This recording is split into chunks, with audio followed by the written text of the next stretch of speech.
Hello. Hello. How are you? Good. How are you? Good. Thank you for joining us this morning. We have some really amazing questions to talk about the emotional implications of an adoption journey. But before we even start there, I know that many people already know you in the Yesh Tikva community, but for those who don't yet have the pleasure, can you just take a quick minute to introduce yourself? Sure. So I'm Kenzi Locks. I'm a licensed clinical social worker out of New York who provides family building, coaching, and consulting, as well as just like general education and support for family builders and the professionals who are looking to serve them in more supportive and more ethical ways. So that's what I do. Amazing. And today we have some wonderful questions from the community about the emotional implications of an adoption journey. And I'm going to start with a very basic question that we received of if I'm not yet 100% there emotionally, is it okay for me to begin to explore what adoption would look like as my pathway forward in my family building journey? Yeah, I think that's probably the best time Yeah. to start exploring because you might be mentally trying to get yourself 100% ready. And if you're not exploring and looking at what does this really look like, Mhm. you might be sort of preparing yourself with misconceptions about adoption and not actually facts about adoption and experiences about adoption. And so if you're sort of, oh, I'm going to keep doing, fertility treatments or exploring this. And, adoption is maybe the next step for me after that. It's okay to kind of have one foot in both camps while you're on the, in the exploration phase. I would Right. say it's probably not the time to start applying and things like that, but researching, what does adoption look like in 2024? What agencies are out there? Would I do an independent route? Things like that to try to really do your information gathering stage because it also may help you decide one way or the other, is this for me or is this not for me? Yeah, I think it's Yeah, a and great I noticed time. that as you were saying, you emphasized that it's a good time to explore. What would you say would be an important space to be in emotionally before one begins to Yeah, pursue?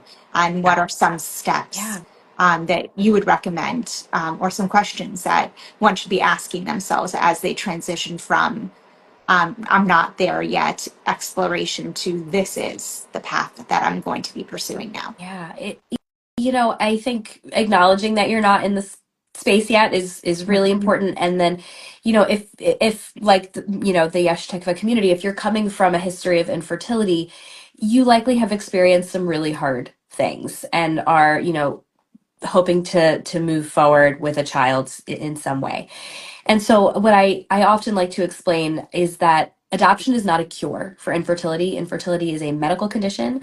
Adoption solves childlessness, but it is a separate pathway to parenthood. It is not the same thing as having a child biologically or through fertility treatments and still biologically. It's completely different process. Right. And there's a lot of different pieces to it. And so it's making sure that you take the time to grieve the losses that you've had, and that may mean actual babies, but it also may be the pregnancy experience that you thought, the birth experience, the biological and genetic connection that you anticipated having. It's figuring out how to grieve that. And I think Mhm. that, grieve that feels very like vague, but it may mean accessing, a professional who has experience in working in infertility and or working in adoption, finding somebody who actually knows what they're doing, Yeah. leading into a supportive space like Yesh Tikva has, and talking to other folks and speaking a lot. If you have a partner, speaking a lot with your partner and making sure you're both heading in this direction. There's a lot to explore. And also if you're looking at leaving the fertility pathway, it's looking at how do I visualize my family? What kind of parenthood did I see myself having? After learning a lot about adoption and I think we're going to talk about, the trauma that inherently is adoption.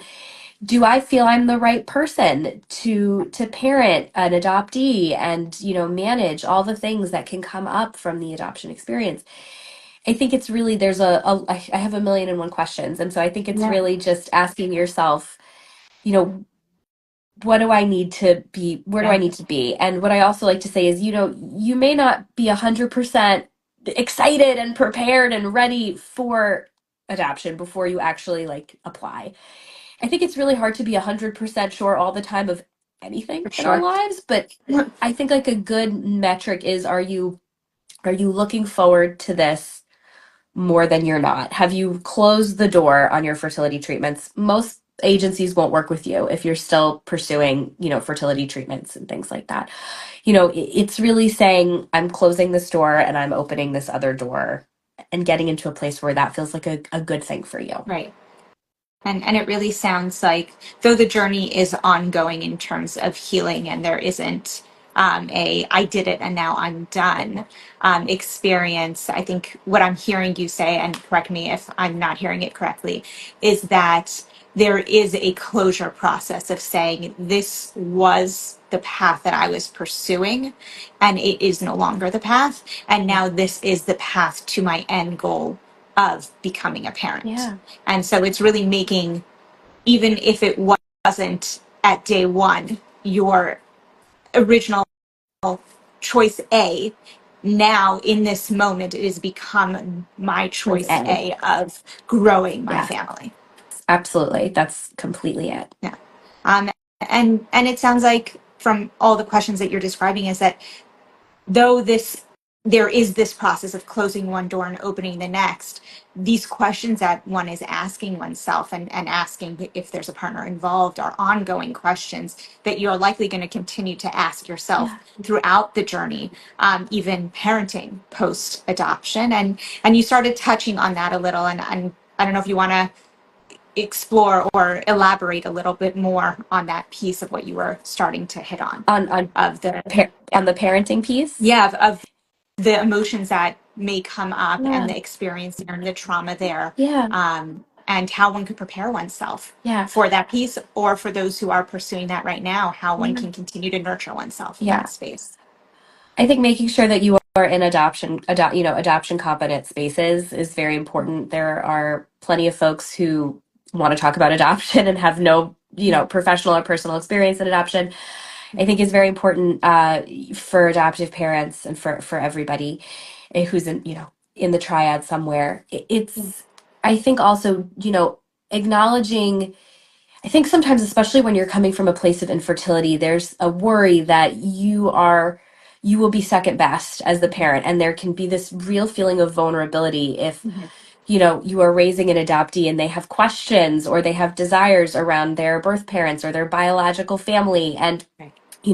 whether you have an open adoption or not, like this, it can feel uncomfortable. Similar if you're a parent through donor conception, sometimes that can come up, and it's really, to me, it's coming from a place of understanding what it is, as much as you can, what it is like to be in those shoes of your child, and you wanting to be there for them in whatever comes up for them along the journey around their identity and around, their past and present and future, which is all intermingled in adoption. And so I think when it comes to kind of the emotional side for an adoptive parent, it can be really hard to do that and sit with that. And it I think it's important to acknowledge that it's hard, and also really trying to see through your own feelings to what does my child need from me, and I'm going to sort through my feelings with my team and my professionals and my support people, and I'm my child's support person. I'm going to make sure I'm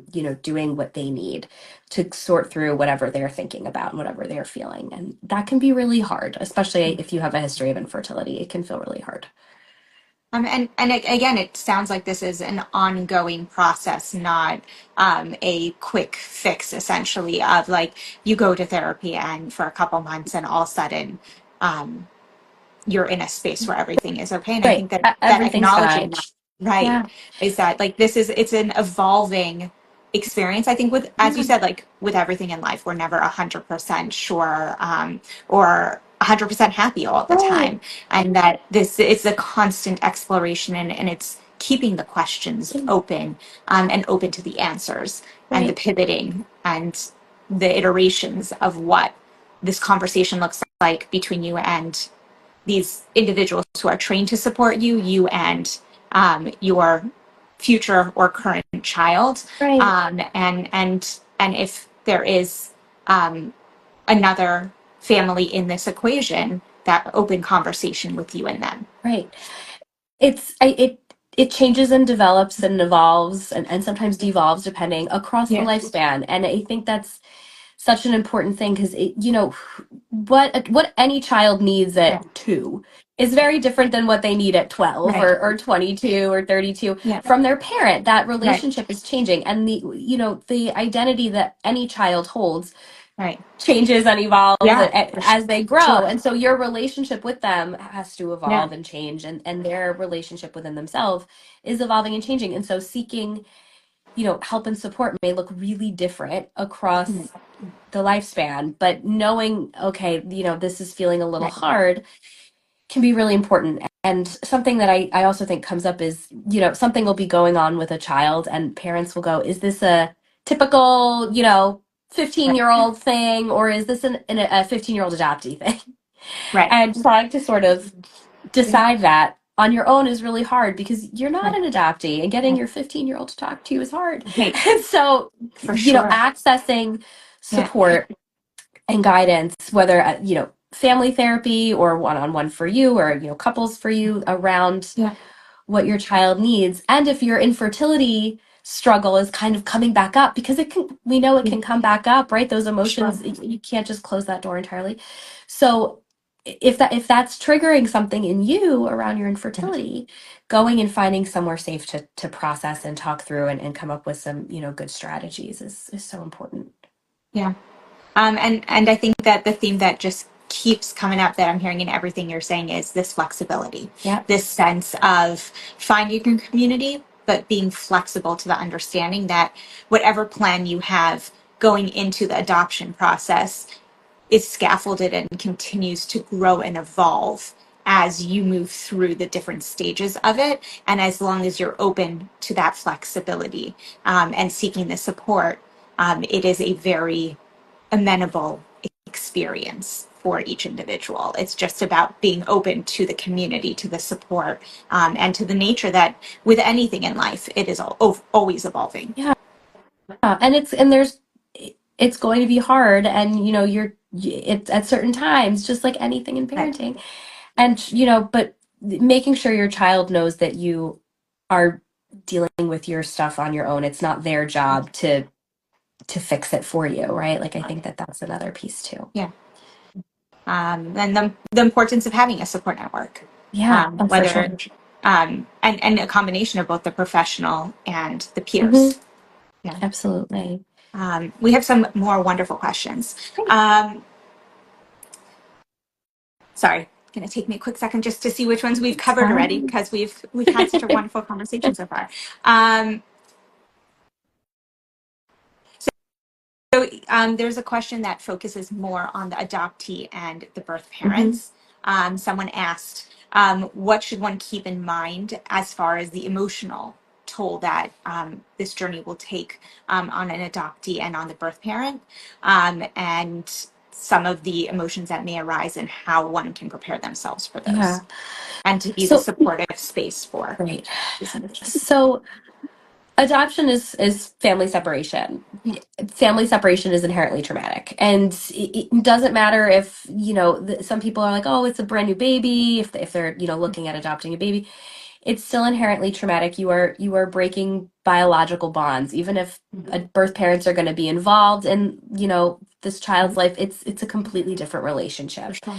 And so, and that can be really hard for folks Mhm. to swallow, because that doesn't fit in with the adoption narrative that a lot of us hear about Right. growing up and in the mainstream world. Mhm. And so that can be really hard to sit with. And there's often I think defense mechanisms that can come up around children just need love, and I'm gonna love them so much, and they're so wanted, and that's all important. Children should Right. be loved and wanted within the family that's raising them. It's also important to acknowledge that something had to break in order for an adoptive family to come together and allow both truths to exist. And Sure. so when we're talking about birth parents, it's something has just incredibly traumatic has happened. And I think that there can be a real dehumanization of birth parents of, they didn't want this child, or, XYZ characteristics about a birth parent or experiences about a birth parent make them not have the feelings that, one would expect a parent who's being separated from their child to have. We know that that's not true. This is a really traumatic experience. There are studies after studies talking about how this is an incredibly traumatic experience, that and that grief does not go away after, some specific period of time. It continues, it changes, but it continues. Yeah. And so similarly for an adoptee, you are talking about somebody who is separated from their biological roots, potentially their culture, their race, their religion, familiarity. And that even if they are still connected in some way, it's inherently different. And so Right. it's, I think we sort of covered that it is traumatic. Yeah. Right, it is traumatic. For And so sure. if you are on the adoptive parent side, you're sort of holding two very different truths, because you can literally be having the most wonderful day of your life the day, you become a parent to this child, Right. and their birth family is in the deepest grief imaginable. And so finding ways to sort of acknowledge, okay, both of these things are true, Right. and that you feeling happy does not detract from this person's grief, and this person's grief does not detract from your happiness. They all exist in what can be uncomfortable ways, Yeah. but finding ways to acknowledge somebody else's pain, not dehumanize their experience, and try to negate it, and really be able to sit in the difficult feelings that somebody else is having. I often say, it's not your job to like counsel this person on their grief in terms of a Right. birth parent, but making sure that they have access to somebody who will understand what that's like for them. It's not an easy thing to find support folks in that way, but there are great nonprofits doing some real great work with birth parents Amazing. and providers who understand their experiences. And it's important, if you have if your child's biological parents are struggling, Right. that you can try to connect them with those places that might be able to understand, while also making sure that you are really sitting in, as much empathy as you can. For sure. And such an important piece is how these two very contradicting experiences are happening on the Yeah, same day around the same child. exactly. And it's because everybody's loving the same child. Even if you can't parent that child, you're gonna love that child. Right. Yeah. So true. And we got a question just now, actually, of um, what are the best ways to honor an adoptee's birth culture if they're being adopted into a different Yeah. culture? So I think that that's a really great question, and I think it's something that I have professionally struggled with, because I've worked with a number of adoptees across the lifespan, and some have said, oh, my family did everything by the book, and it was they served me cultural foods, and they sent me to culture camps, and we visit, if they're an Yeah. international adoptee, we visited Yeah. my home country and things like that. And I think that's all very important. I think you need to do that. I think especially if you are connected to birth family, trying to engage in cultural pieces with their biological family can also be Right. a really unique thing. Not everybody is going to be able to do that. I think also there has to be some understanding that you cannot replicate Right. someone else's culture Yeah. in your family if it's not yours. And I think sometimes people are like, well, we tried, we celebrated this, and we put this wall hanging up, and we ordered from that takeout place. Right. That is not the same as having a culture, Right. right? Like Right. that's exposure, Yeah. but it's not the same. If somebody is taken out of the Jewish community, raised over with somebody else, and they're like, but we celebrated Hanukkah, it's not the same feeling, For right? As sure. like, oh, I feel steeped in my roots. Right. And so I think it's kind of holding two contradictory things of, you want to be doing your best and acknowledging, stocking children's bookshelves with books that, show children that look like them and it reflect experiences, like engage as much as you can, and also recognize that there's no, okay, we checked all the boxes, we did it right. There's still a loss of Right. culture. It just, Right. there's no real way around that in a transcultural Yeah. adoption. It's both. And I think that this comes to this other piece of like open communication. that this evolving open communication and being able to acknowledge exactly that piece. This is hard. This is different, and we are trying our best. And having that conversation, being open to hearing the feedback. Yeah, absolutely. Trying your best Yeah. is all we can really do, right? And Really. exactly, like and acknowledging, there will always be things missing, Yeah, and that's just part of adoption. There will always be certain things that have to be missing. for sure. It's life, right? We all just try our best, and that's the best that we can do. Yeah. So yeah, this has been incredible. I know that there's so many more questions, but before we end, is there any one last piece? I know that there is still so much more that we can cover and will continue to cover. And shout out to the incredible resource that you are working on that is going to go live very shortly on the Yesh Tikva website. Is there one last piece for today of advice that you would want to leave parents who are pursuing or currently are raising children through via adoption? Yeah. I would, and I'm going to get slightly controversial potentially, sorry, but just try if you are, I'm going to go with you if you are entering into an adoption pathway to grow your family, is do your best to acknowledge where there are ethical shortcomings in an adoption journey, and there are ways to do it better, and there are ways to do it worse, and trying to really navigate that is hard, and our resource will be deeply steeped Yeah, in that, and amazing. but really doing your best to understand that. And if you are coming from a place of deep grief and from infertility journey, it's can be hard to sort of navigate that, because it's like, oh, there's so much to think about, and I desperately want to be a parent, and it's how can you do both? And it's in my opinion, it is the job of adoptive parents and pre-adoptive parents to seek the right providers who are engaging in the right practices, asking the hard questions. I had a great conversation with somebody yesterday just around some of the marketing techniques that are going on, targeting folks going through infertility around adoption, and they who are engaging in some really troublesome practices, but are saying, you could have a baby in 6 months, and things like that. It can be a bit of an ethical minefield. And so going into it, understanding that, and going, okay, well, how would we do this if we decide to do this, to be able to look our child in the eye and say, well, these were all our intentions going into this, that we did our best. It's a tough world around this, and For so sure. that is my best advice.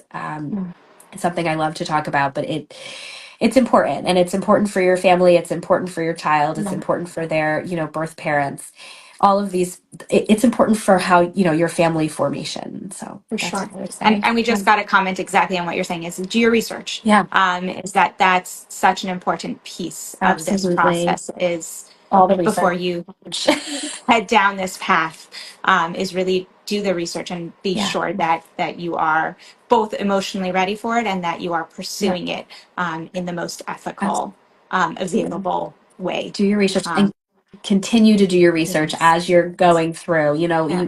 When we know better, we do better. Yeah. So start off with Yeah. trying to know better.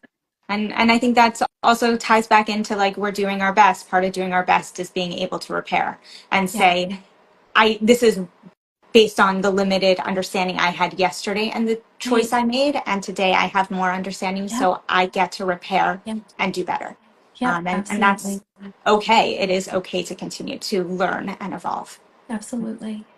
Thank you so much for joining us today, Thank and you. so excited for the resource. It's going to be live very shortly. We already have the first page up, as well as a link to sign up if people would like to be notified as soon as the full resource Yes. is live. So We've been thank working you. hard. It's going to be Yes. great. Really, really hard. And having been given a peek into it, knowing how amazing this is. So please keep your eyes open, and we will share it as soon as it is live. Thank you so much, Kenzie.